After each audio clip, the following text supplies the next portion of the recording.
Una de las mayores transformaciones de nuestro siglo ha sido visibilizar la diversidad, no como minorías, como antes eran contempladas, sino como parte constitutiva de la sociedad en la que las diferencias deben ser integradas, reconocidas y respetadas.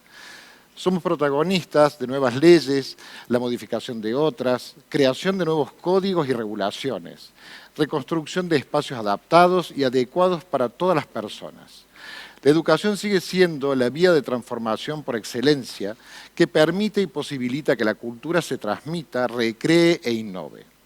Diseñar y propiciar entornos saludables con propósitos representativos de los diferentes colectivos, caracterizados por acciones significativas que generen oportunidades, son los compromisos que caracterizan al profesional global actual, donde la inclusión, la coparticipación y la educación colaborativa son las formas que posibilitan la recreación de una sociedad integrada y ética. Es por ello que en este espacio nos acompañan dos referentes destacadas en este tema. Escucharemos ahora a Ana María, que recién ha sido presentada por Muriel, y bueno, agradecemos este espacio y tu participación, Ana María. Muchas gracias a los organizadores de este evento y por la oportunidad que tengo para compartir con todos ustedes lo que estamos trabajando desde España. Yo, sin más, me gustaría compartir con vosotros, con vosotras, este trabajo que venimos realizando, que tiene que ver, sin más, con la inclusividad. Yo la he denominado integración desde el acompañamiento en territorios vulnerables. Y lo voy a centrar en tres partes que mínimamente podré desarrollar, pero estoy abierta a las preguntas que me quieran hacer o quizá más tarde a través de correo electrónico, en fin, como decidan. Por una parte, quería presentarles el contexto de intervención donde vengo trabajando desde hace algunos años, un contexto de intervención bastante degradado, bastante olvidado, en Andalucía, al sur de España. También comentarles cómo fue el inicio entre este contexto educativo degradado, sobre todo, y la universidad, y cuál fue la respuesta educativa que hemos dado desde la investigación. Así siempre me gusta partir de esta imagen, una imagen inspiradora para mí, en la que creo que no deberían de existir barreras para nadie y que cualquier persona en este mundo podría realizar aquello que quisiera, ¿no? Entonces, para mí partir de un sentimiento, de un sentido, de un concepto de equidad es muy diferente a un concepto de igualdad. Bien, esta imagen sería para comentarla, pero bueno, ahí la dejo para otra ocasión, ¿verdad? En fin, yo hoy quería hablarles de un pueblo un tanto raro y extraño, pero que cubre todo el mundo. Nos lo podemos encontrar en todas las partes del mundo. Me refiero a la etnia gitana, un pueblo casi desconocido que parece que nadie sabe de dónde viene, nómada, errante. No sabemos si realmente proviene de la India, en fin, por ahí creemos que viene, ¿no? Pero no hay todavía una historia clara sobre los orígenes de la etnia gitana. Sabemos que hasta hoy hay como 3 grupos que han sobrevivido, los cíngaros, los gitanos reconocidos tal cual y los manuches. Solamente quería dejarlo ahí para que lo comentáramos. Todos ellos tienen su conciencia de origen es común, aunque no saben de dónde vienen muchos de ellos, pero están muy unidos por este origen que tienen, que no sabemos cuál. La fidelidad que tienen entre sí a la familia es grande. Son un pueblo, una etnia solidaria y también uno de sus valores más importantes es la libertad. En el contexto donde yo quería contarles lo que vamos a ver a continuación, se sitúa en una de las ciudades más bonitas de España. No sé, Sevilla, está en Andalucía, en el sur, es la ciudad de los contrastes y por un lado tenemos imágenes de una Sevilla preciosa, la Plaza de España, como tienen aquí a la derecha, y también tienen el barrio de los Pajaritos, un barrio marginal que se sitúa en el polígono sur, que le denominan en las zonas de las 3.000 viviendas, que es donde trabajo con un colectivo de profesores, un colectivo de familias, un colectivo pues, de estudiantes. Otro barrio muy particular de los Pajaritos y también el barrio de Santa Cruz. Andalucía, Sevilla es la ciudad de contraste y yo trabajo con un colectivo que se encuentra en una zona marginal.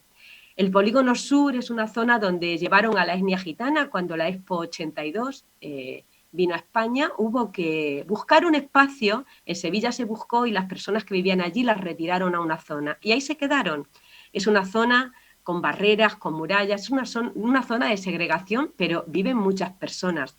Las personas que viven ahí son personas de etnia gitana. Entonces, ¿qué ocurre? Que ante todo, los centros educativos que se sitúan en estos barrios son centros guetos, son centros que acogen a personas, ante todo, pobres, porque ya no es que sean etnia gitana, es que son pobres. Entonces partimos de ahí. La pobreza es extrema y además las personas que viven ahí no tienen nada que ver con estas personas que nacieron en Sevilla, que se consideran, dijéramos, españoles, no tienen nada que ver con esta etnia, ¿no? Esto es una imagen de una profesora que entra en su clase, como ven, parece una cárcel, no es una cárcel, es una de las aulas de uno de los centros educativos que se sitúan en la zona de las 3.000 viviendas o del Polígono Sur. Todas las puertas tienen sus candados por dentro y por fuera y es una forma de trabajar. Los alumnos y las alumnas que se encuentran en estos centros educativos suelen ser afectivos, emotivos, impulsivos sobre todo, poco reflexivos, dinámicos, activos y tienen un gran sentido de la responsabilidad, pero que en un momento dado se diluye en el grupo. Nosotros hemos realizado pequeñas investigaciones para conocer el perfil de estos estudiantes y demás, para trabajar con ellos, y algunas de las características que hemos encontrado serían las que les pongo en esta diapositiva. Tienen predilección por tareas mecánicas, repetitivas, se cansan rápidamente, dura poquito la concentración, prefieren hablar en vez de escribir, no son sistemáticos, prefieren las actividades grupales a las individuales, rápidamente se nos dispersan, el vocabulario es pobre, la psicomotricidad gruesa la tienen más desarrollada que la destreza fina, por lo que les cuesta muchísimo trabajo escribir, exigen la justicia inmediata, el maestro no me escucha, la maestra no me escucha, por eso no realizo los deberes, tienen un sentido acentuado de posesiones no materiales, como eres mi maestra, eres mi colegio, es mi colegio. Sí que es importante también comentar que esas relaciones que establecen con las maestras dependen mucho de las familias donde viven. Sobre las familias, comentarles que ustedes saben que la mayoría de las familias aseguran por sí solas el futuro de sus hijos. Bien, en estos barrios nos encontramos que las familias tienen un nivel cultural bajo, por lo que la educación es un sustituto de lo que ellos no pueden darles, pero en algunos momentos sienten como rabia de lo que ellos no pudieron tener y manifiestan muchas veces sin darse cuenta estos sentimientos de rabia y quizá de no querer estar en la escuela, que los niños y las niñas o los jóvenes lo sienten y lo manifiestan. Entonces los padres, las madres, no hay más remedio que también integrarles en esta forma de trabajar, porque si no, no logramos trabajar con sus hijos. Entendemos que existen muchas formas de escuelas eficaces, pero a mí sí que me gustaría hablarles un poquito más sobre lo que son las comunidades de aprendizaje, porque es lo que mejor se trabaja en estos centros. Miren, desde este barrio, desde el barrio de las 3.000 viviendas, donde se encuentran algo más de 10 centros educativos de secundaria y bachillerato, y también centros de infantil y primaria, llamaron a la universidad, sobre todo, claro, los centros educativos, con el afán de trabajar de alguna manera para a ver si podíamos de alguna forma minimizar el fracaso escolar, el absentismo y subir el rendimiento de los chicos y las chicas. A través de una beca en colaboración entre las universidades y las administraciones públicas, logramos una beca de un estudiante de mi universidad, y a partir de ahí hemos conseguido un proyecto de investigación y llevamos años trabajando en este barrio, así le llaman, el barrio de las 3.000 viviendas. ¿Cómo? Primero trabajando con el profesorado. Nos planteamos qué son los centros de difícil desempeño y a partir de ahí nos planteábamos por qué era atractiva la profesión del docente y cómo podríamos mejorar su estatus social, profesional, para que pudiera mantenerse en estos centros educativos, porque para nosotros eso suponía asegurar que el rendimiento de los chicos y de las chicas podría mejorar, para que no tuvieran, saben, tanto asentismo también por parte del profesorado. decidimos que una de las formas de trabajar con ese profesorado podría ser a través de la mentoría, es decir, los más expertos podrían trabajar con todos aquellos profesores jóvenes, nuevos que llegaban y poder mantenerlos. Entonces, bueno, decidimos montar un programa de mentoría, son los pasos que hemos logrado. Llevamos trabajando 1 año y medio con este programa de mentoría,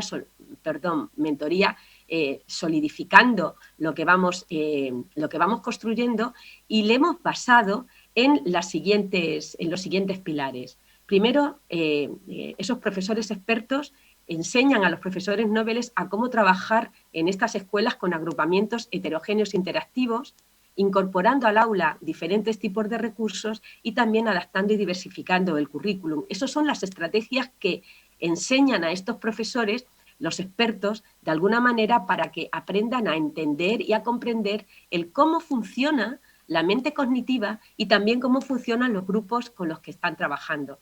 Así nos estamos dando cuenta que trabajar con grupos heterogéneos, tanto los chicos y las chicas con retraso cognitivo como los de nivel medio como los de nivel alto, alcanzan un tipo de rendimiento y desarrollan un tipo de competencias que si los tuviéramos en grupos homogéneos no se podría desarrollar, ¿verdad? Así también entendemos que en este aula que está lleno de bisagras, de cerrojos, es muy importante que se incorporen otras personas para tratar de dividir a los grupos, es decir, trabajamos con grupos en los que se pueden incorporar alumnado de otro nivel, de un nivel de mayor rendimiento o más mayores, también se doblan los profesores en el aula, también se incorporan otras figuras que son necesarias, como alguien de educación especial, orientadores, logopedas, y también se incorporan voluntariados como mediadores interculturales. De tal forma que se trabaja en el aula, no se divide en grupos, sino que el grupo en sí, esa es la riqueza, porque es que ellos tienen que convivir después fuera, ¿no? Otra de las características que me gustaría trabajar con ustedes es por qué es importante que haya 2 profesores en el aula. El trabajar 2 profesores en el aula permite mejorar la atención del alumnado y unos aprenden de los otros. Así, además, se observan entre sí y los avances de uno están repercutiendo, sin duda, en el avance de los demás. Aprenden otro tipo de vocabulario, se fijan o trabajamos que focalicen en lo importante. Facilita la evaluación del alumnado. También el tema de la metodología interactiva se trabaja muchísimo por grupo, porque ya les comentaba que los niños y las niñas de etnia gitana están muy acostumbrados a cuando trabajan en grupo la responsabilidad.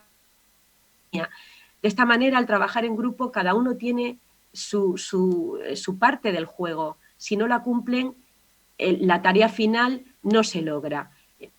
Poco a poco esa responsabilidad, esa importancia que tiene el ser humano, no solamente en la sociedad, sino que empieza a ver cómo desde ese pequeño grupo él es importante, le ayudamos a empoderarse también, ¿no? Entonces, bueno, eso es otra forma de trabajar.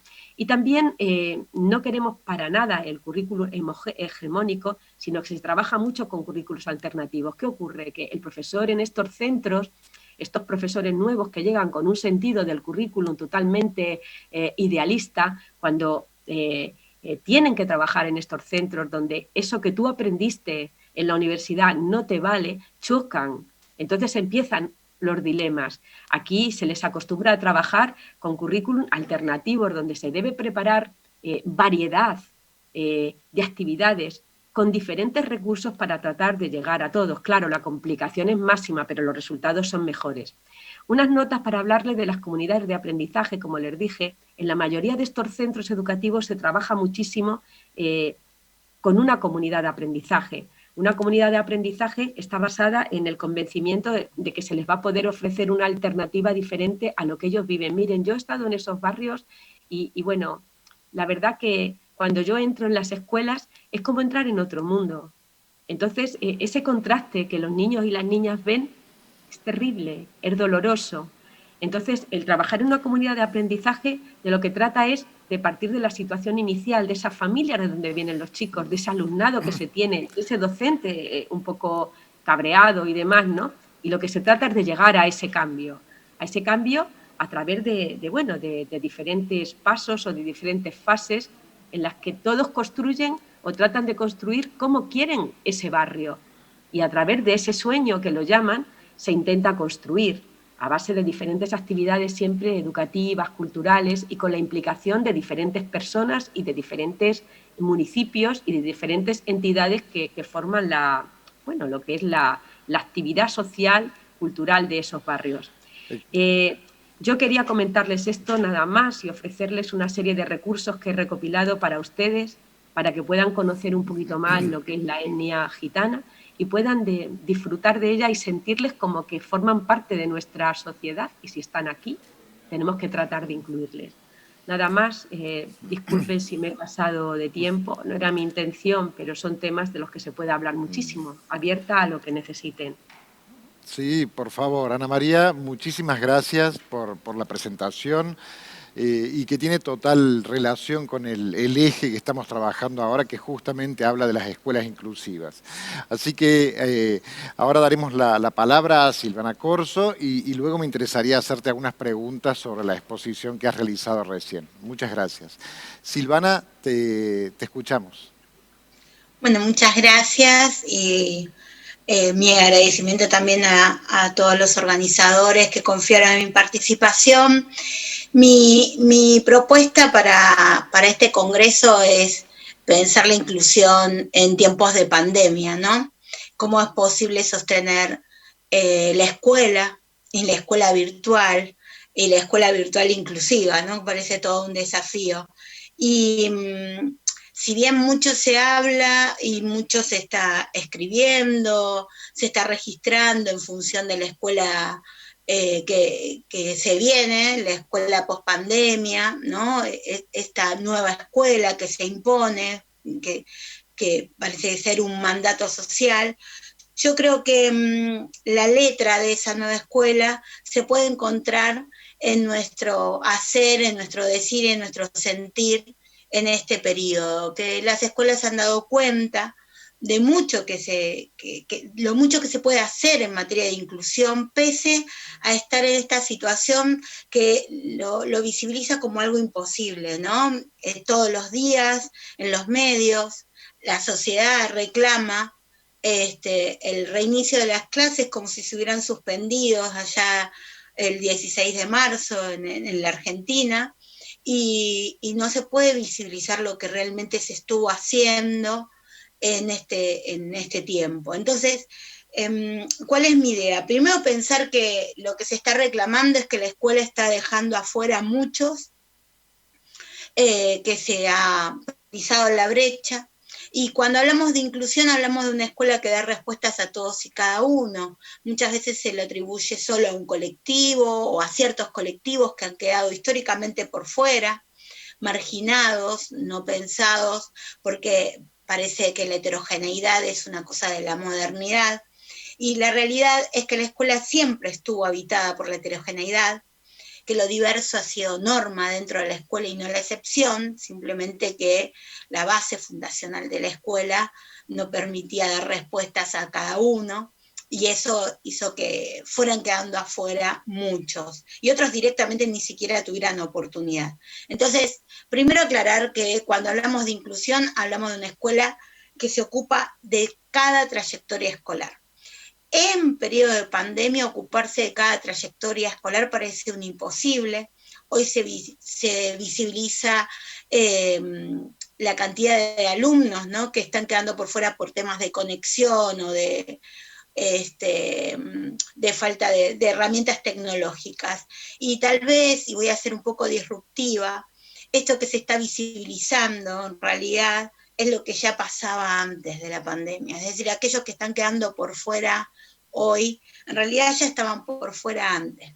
Seguramente la pandemia lo vino a profundizar, pero quiero decir, la escuela realmente los pensaba dentro, ¿no? Cuando estaban presentes, podíamos garantizar que estuvieran aprendiendo, no que estuvieran de cualquier forma, como diría Scliar, sino que realmente estuvieran aprendiendo. Hoy la virtualidad nos pone de cara a estos espacios y estas plataformas que nos cuestionan si los chicos están o no del otro lado, que no quieren habilitar la cámara, que se silencian, y en realidad en la presencialidad también no nos habilitaban la cámara y también se silenciaban. Estar presentes no significaba estar aprendiendo, hay otras formas, dice Terici, de estar ausente dentro de la escuela, ¿no? Entonces, ¿cuál es mi propuesta? Pensar algunas acciones y algunos discursos que sostienen hoy todas las escuelas, y yo diría a nivel mundial, que son principios de educación inclusiva, que nos permitirían pensar que la escuela pospandemia no puede ser otra que la escuela inclusiva.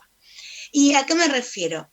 Algunas cuestiones, yo voy a tomar unos ejes, no tengo mucho tiempo, entonces los voy a dejar como instalados para, bueno, profundizar en otra oportunidad o que cada uno tome y profundice. Hay discursos superados hoy, como por ejemplo, no fuimos preparados, ¿no? Era un discurso típico, clásico, antes de la pandemia, en relación a determinados colectivos. Hay jóvenes, niños, niñas, que no pueden estar en la escuela porque no fuimos preparados para ello.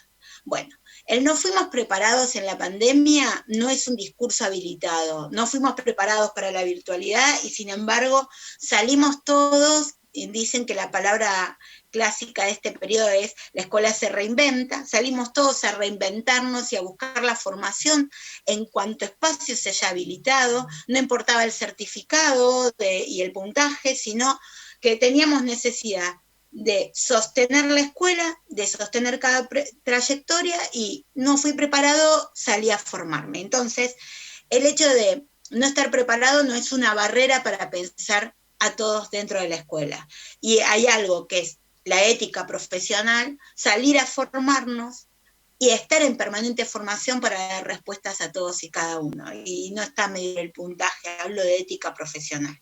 Por otro lado, muchas veces fuimos cómplices del sistema. Si el sistema no cambia, no se puede hacer nada en materia de inclusión. O sea, dependemos que haya una transformación. Por primera vez la escuela, los docentes, los directivos, estuvimos un pasito adelante del sistema. Porque el 15 de marzo, cuando se anunció que las clases presenciales se suspendían, ¿no? Un domingo a la noche, el 16 a la mañana, las escuelas salimos a ver cómo nos organizábamos y empezamos a hacerlo en función del sentido común, la voluntad, las ganas y el miedo, porque también eso nos habitó. Y lo hicimos delante del sistema. Lo que quiero decir es, empezamos a hacerlo y después llegaron propuestas, pero nosotros lo empezamos a hacer y cada cosa que hicimos durante todo este periodo estuvo siempre un pasito delante del sistema. Entonces, si el sistema no cambia, el sistema somos nosotros también. Y nosotros podemos hacer la revolución dentro de las escuelas. Y las revoluciones que cambiaron la historia de la humanidad empezaron de abajo. Entonces, de alguna manera creo que hay que revalorizar este hacer nuestro en estas circunstancias que son tan trágicas, ¿no? Digo, para toda la sociedad y sin embargo lo pudimos hacer posible. Claro, claramente con algunas dificultades y seguramente muchas cosas para mejorar. Sin embargo, pudimos sostener muchas trayectorias escolares. Otro discurso superado, sin recursos no se puede hacer inclusión, pero no hubo nadie que renunciara por no tener los recursos, y cuando hablo de recursos no hablo solo de los recursos económicos, ¿no? Incluso los culturales, nuestra formación, ¿quién sabía de tecnología salvo que tuviera una necesidad o una vocación, o la escuela estuviera equipada, aquellos que venimos de escuelas pobres y que compartimos un solo proyector para toda la escuela, poco buscaríamos la formación tecnológica específica, y sin embargo, sin esos recursos materiales y esos recursos culturales, nosotros estamos sosteniendo la escuela. Entonces, sin recursos, los recursos no pueden ser una barrera, ¿no? Esto por un lado. La relación con el afuera me parece otro eje de trabajo para analizar, como para pensar la escuela pospandemia y como escuela inclusiva. ¿Por qué? Porque una escuela inclusiva, el afuera siempre está dentro de la escuela. el contexto es el que determina, ¿no? Las formas de aprender de nuestros chicos y cómo nosotros podemos vincularnos con ellos. Y hoy nosotros visibilizamos el afuera, nos comprometemos con el afuera, alojamos el afuera dentro de la escuela. Bueno, post pandemia debemos alojar el afuera. Ana María hablaba de eso, ¿no? De alojarlos. Creo que fue la definición de su escuela. Bueno, de eso se trata la escuela inclusiva, una escuela que aloja. La aloja con el contexto, porque el niño no puede ser sin su contexto y, no puede, y uno no puede enseñar si no es en contexto. Hoy lo hacemos, lo visibilizamos y debe seguir siendo visibilizado luego, ¿no? El vínculo pedagógico, porque por primera vez, y yo sigo insistiendo con primera vez y algunos me lo van a discutir seguramente, entiendo que soy provocativa con esto, pero realmente nos estamos preguntando, y a la hora de hacer las valoraciones, ¿no? Y pensar a fin de año la promoción, la acreditación de nuestros alumnos, si del otro lado están aprendiendo, si es posible que estén aprendiendo pese a la virtualidad. Esa pregunta es una pregunta que debe invadirnos todo el tiempo en la escuela, porque con la evaluación tradicional nosotros calificamos y no nos damos cuenta que es tan circunstancial esa calificación y tan azarosa, porque el desempeño de un alumno no se refleja en una evaluación, ¿no? que pudo, no sé, el día anterior tener un mal día, la noche anterior, o estar atravesado por un problema que no le permite dar cuenta realmente de lo que aprendió. Y nosotros ponemos un número que es en ese momento, pero que no lo define. Y hoy nos estamos preguntando cómo aprenden del otro lado. Bueno, esa es la pregunta de la escuela inclusiva, ¿no? Que puede dar cuenta de los aprendizajes de los chicos, de tantas otras formas que no son las que sostiene la evaluación tradicional, que es resultadista, que busca estandarizar, ¿no? Y sin embargo preocuparnos por los procesos individuales y dar cuenta de esos procesos. Y entonces entendemos que ese vínculo pedagógico no puede ser posible, porque para poder hacer esta lectura, si no hay un vínculo social, ¿no? Entramos hoy a las casas, al lugar donde no puede ser la escuela. Hoy invadimos su privacidad, ¿no? Y la invadimos sin pedir permiso. Traspasamos las cámaras, ¿no? De estas pantallas, estas ventanitas, y entramos a sus casas a poner orden y pretensión de escuela, sin darnos cuenta que ese es un lugar que no puede ser la escuela, porque la escuela es justamente la que te arranca de la familia, ¿no? Y que te ofrece otras oportunidades, otros destinos, ¿no? Que no puede ser en la casa, no puede ser en la calle, no ese es el lugar. Y digo algunos ejes más y solo profundizo dos y voy cerrando, pero sí quiero dejarlos como acá como para que ustedes sigan elaborando. ¿Qué es el lugar de lo no común hoy? Porque en la escuela inclusiva había un lugar de lo no común, los chicos que no estábamos preparados teóricamente, esas presencias que no la habitaban. Hoy, ¿cuál es el lugar de lo no común? La virtualidad. Hoy no se escucha en los discursos hablar de determinadas presencias, no puedo con determinados niños porque son disruptivos, porque me interrumpen la clase, porque se portan mal, porque igual están de este lado de la ventana y si se levantan y se sientan sistemáticamente, no interrumpen nada y entonces ahí yo puedo pensar cómo aprende ese niño con ese cuerpo, ¿no? Puedo dar cuenta de eso. Entonces, ¿cuál es el lugar de lo no común? ¿Qué es lo que nosotros reconocemos como lo no común? ¿Sí? Y después, y lo dejo instalado, ¿cómo nombramos los problemas hoy? Antes el niño problema, hoy ¿dónde está el problema? Porque la forma, ¿no?, de nombrar y de mirar el problema determina nuestras prácticas. Y entonces los invito a hacer esa reflexión, el lugar de las familias, porque las familias deben ser parte del equipo dentro de la escuela y son las que nos pueden ayudar a pensar cómo aprenden mejor nuestros alumnos. Hoy a las familias les pedimos que ocupen ese lugar, pero la presencialidad las queríamos por fuera, las traíamos solo para informar, ¿no? O para pedirle que los lleven a otro lugar. Hoy las familias forman parte del equipo y en la escuela inclusiva que se viene, que sueño y que creo que no es utopía, y hoy más que nunca creo que tenemos la oportunidad histórica, podemos hacerlo posible. Bueno, hay muchas cosas más para trabajar, pero voy a cerrar por un tema de tiempo y ser respetuosa de eso, y solo me gustaría, si me permiten, citar a una persona que admiro muchísimo, Ignacio Calderón Almendros, y dice: educar implica generar el contexto que permita la posibilidad de trascender qué somos y lo que hemos hecho. Un contexto de apoyo incondicional a la persona, completamente singular. Un ambiente que genere esperanza en el proceso de hacerse a uno mismo en relación con los demás, a través de una búsqueda continua que se adentra en la esencia misma de lo que significa ser humanos. Y que esta pandemia, ¿no?, nos haga un ser humano más humanizado. Muchas gracias. Bueno, muchísimas gracias, Silvana. Excelente tu presentación. Bueno, ambas nos dan mucha riqueza a este eje que justamente es el de la inclusión, de la escuela inclusiva, de una concepción de la educación inclusiva, ¿no? que tiene que ver mucho con la innovación humana, que es la razón también de este Congreso de Innovación Educativa.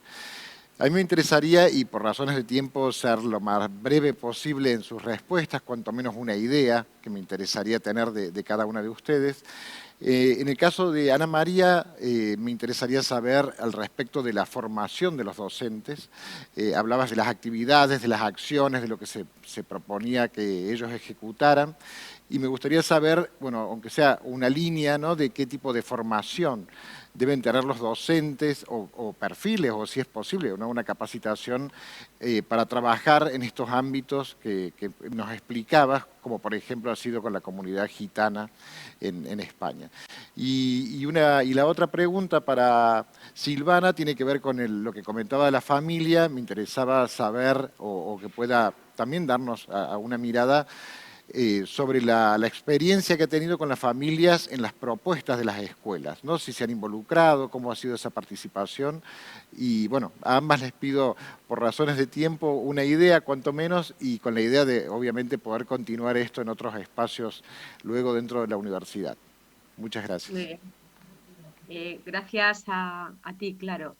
Mira, el tema de la formación de esos docentes es compleja, porque yo os comentaba que nadie, cuando está recibiendo esa formación inicial que requiere ser un profesional de la docencia, se imagina lo que se va a encontrar si va a un centro educativo que se le llama así, un centro de difícil desempeño, en este caso con etnia gitana.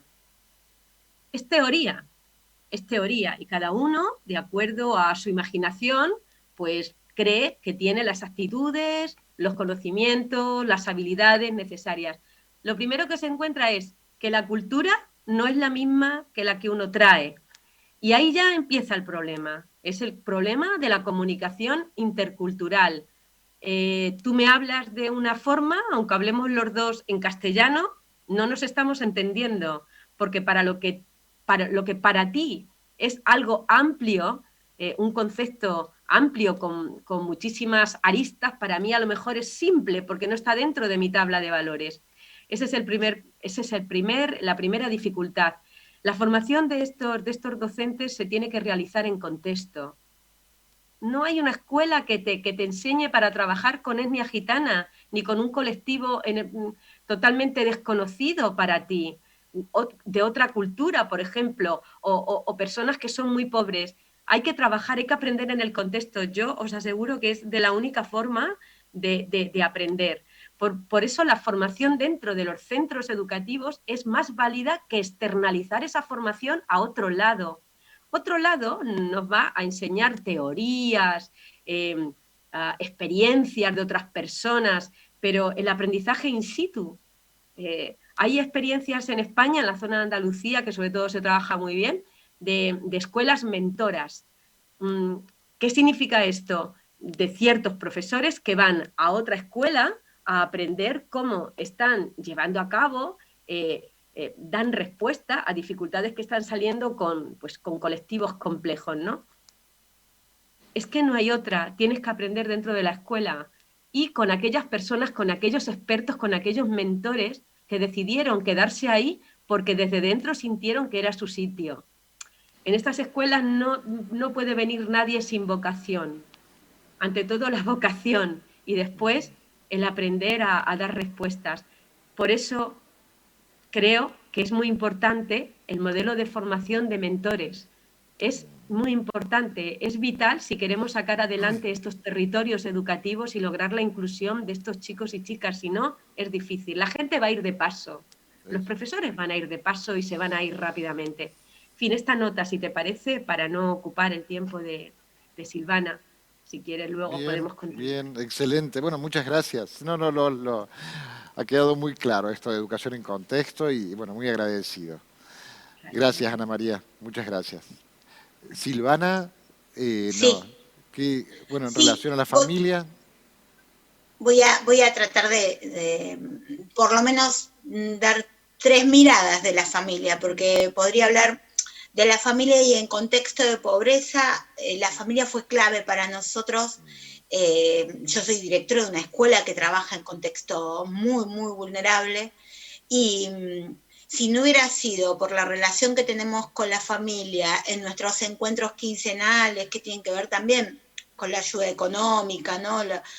Los alimentos, ese momento de encuentro no hubiéramos podido sostener a la mitad de la escuela. O sea que para nosotros fue fundamental salir al encuentro de la familia, si bien a través de una excusa que ayuda y que no tengo muy claro si es la función de la escuela, pero me parece que en este momento todo es función de la escuela. Nosotros pudimos profundizar esa relación que no teníamos antes, porque la misma realidad ¿no? los alejaba de la escuela y pudieron de alguna manera hacerse cargo del otro lado, porque la realidad es que en esta virtualidad dependemos muchísimo de la familia del otro lado, a terminar ese acompañamiento. Entonces, por un lado tenés esa realidad, por otro lado el hecho de, digamos, ayudarlos a los chicos a hacer sus tareas o habilitarlos para que puedan conectarse. Muchos chicos les da vergüenza, no quieren, entonces si no hay un adulto atrás que los esté acompañando, es muy difícil. O que nos esté comunicando qué le está pasando, por qué no quiere entrar al Zoom o al Meet, es muy difícil. Así que la comunicación con la familia fue vital en este periodo. Ahora te dejo esto como inquietud en relación a la discapacidad, que es mi especialidad.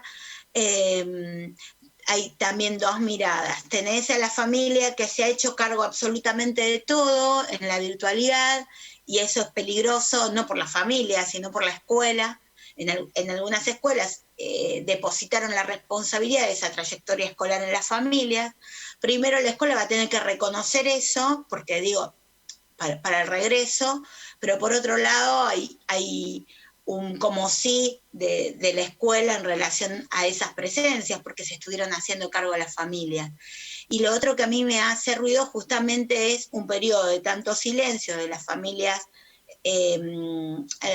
¿A qué me refiero? A que no hubo denuncias durante este tiempo porque sus hijos no son admitidos, o a esta altura, cuando generalmente pasa que las escuelas les dicen que es preferible que vaya a otra. No, hay como mucho silencio del colectivo, y a mí me parece que tiene que ver un poco con que con que en algunos casos se está haciendo un como si, ¿no? Y que estas trayectorias no están siendo asumidas como responsabilidad por todas las escuelas, y que tal vez las familias lo están, digamos, cumplimentando, haciendo esto, asumiendo este rol sin darse cuenta, no estoy, pero bueno, que habría que analizarlo porque después, bueno, qué va a pasar con cada uno de estos, de los chicos, y qué va a pasar con la familia cuando volvamos, ¿no? Hay así como es. varias cosas para trabajar con profundidad que en este espacio, con poco tiempo, no, lo dejo como interrogantes Ujú. más que como certezas, ¿no? Sí, no, pero es un buen interrogante y es necesario. Así que bueno, agradezco a Ana María Martín y a Silvana Corso por este espacio, la participación en nuestro tercer Congreso de Innovación Educativa y sobre todo la mirada de ambas, de dos personas no solo formadas en educación, sino también activas en educación y en la inclusión de las personas con mayores vulnerabilidades y contextos también de mayor complejidad. Bueno, muchísimas gracias y continuamos con nuestro tercer Congreso de Innovación Educativa.